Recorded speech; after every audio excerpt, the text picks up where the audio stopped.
نکات مهم رمضان. خواهران و برادران بزرگوارم، در این رمضان گناهانی که باید از آن دوری کرد و انشاءالله بعد از رمضان هم دیگر تکرار نشود در شرحت خواهیم داد. گوشه ای از گناهان به شرح ذیل است: نگهداری زبان از سخنان بیهوده. بر روزدار واجب است که از دروغ، غیبت، سخن چینی، ناسزا گفتن و دشنام دادن به شدت پرهیز کند و زبان خود را به ذکر خداوند و تلاوت قرآن مشغول نماید. پیامبر صلی الله علیه و سلم می فرماید کسی که سخن زشت و ناروا و عمل کردن با آن را رها نکند، خداوند را به آب و غذا نخوردن وی نیاز نیست. رسول اکرم صلی الله علیه و سلم می فرماید روزه سپر است. هرگاه روزه بودید زبان را به دشنام و ناسزا گفتن و نادانی نگشایید. اگر کسی به او ناسزا گفته یا به وی درگیر شده، پس در جواب بگویید من روزم.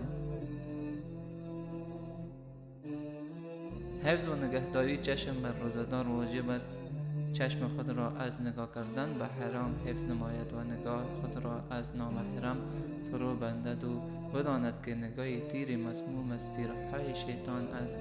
همچنین از نگاه کردن به فیلمهایی که به ایمان او لطمه میزند و پرهیز کند. حفظ و نگهداری گوش. شخص روزدار باید به گوشت که گوش خود را از شنیدن سخنان حرام، غیبت و سخن چینی و ترانه و موسیقی مسون و محفوظ بدارد و به جای اینها به تلاوت قرآن کریم گوش فرا دهد. دست و پا و سایر اعضای خود را از مرتکب شدن هر نوع گناه و معصیت و کارهای ناپسند محفوظ دارد. رسول الله صلی الله می فرماید چی بسا روزدارانی هستند که به جز گرسنگی و تشنگی از روزه خویش بهره ندارند. از پرخوری و اسراف هنگام افطار و سحری پرهیز کند، زیرا پرخوری و اسراف منافع و حکمتهای روزه را از بین میبرد. احکام ماه مبارک رمضان. درس هشتم. حکم روزه گرفتن شخص کهول، پیر و یا سن بزرگ در رمضان. اول سوال: کهول به چی شخصی گفته می شود و چی احکام بالای آن مرتب می گردد؟ جواب: شخصی که به سن پیری رسیده باشد، از زن و یا مرد که توان گرفتن روزه را نداشته باشد. در این صورت اسلام عزیز برای چنین شخص اجازه خوردن روزه را داده است.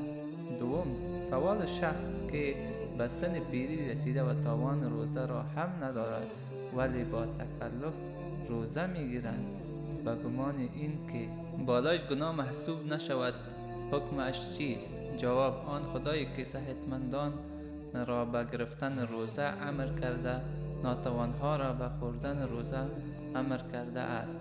پس شخصی که به سن بزرگی می رسد و توان روزه گرفتن را ندارد، در این صورت اسلام عزیز برایش اجازه خوردن روزه را می دهد. سوم سوال: شخص کهن سن و وقت روزه رمضان را خورده باشد، عوض خوردن روزه چی باید کند؟ جواب: اولا اگر شخص بعد از رمضان توان قضایی گرفتن را داشته باشد، قضایی بگیرد. اگر باز هم نداشته باشد، در این صورت فدیه هر روزه را که خورده بدهد. چهارم سوال: فدیه چقدر باید داده شود؟ جواب: عوض هر روز 1.5 کیلو آرد گندم و یا قیمت آن را یا قیمت از سایر محصولات وطن را برای فقرا بپردازد.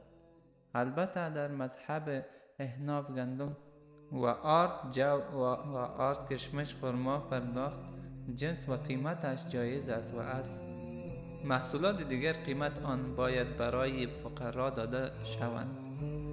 خود محصول. پنجم سوال: فدیه را چی وقت و برای کی باید داده؟ جواب: برای شخص اختیار است که فدیه تمام روزه ها را یک جا می دهد و یا جدا، و بعد از رمضان وقت فهمید توان گرفتن روزه قضایی را هم ندارد، باید بپردازد و این فدیه را برای فقرا چی قریب، نزدیک و یا بعید باشد بدهد. ششم سوال: آیا غیر از فدیه کدام راه دیگری هم وجود دارد؟ جواب: بله، عوض هر روز یک مسکین را باید طعام بدهد.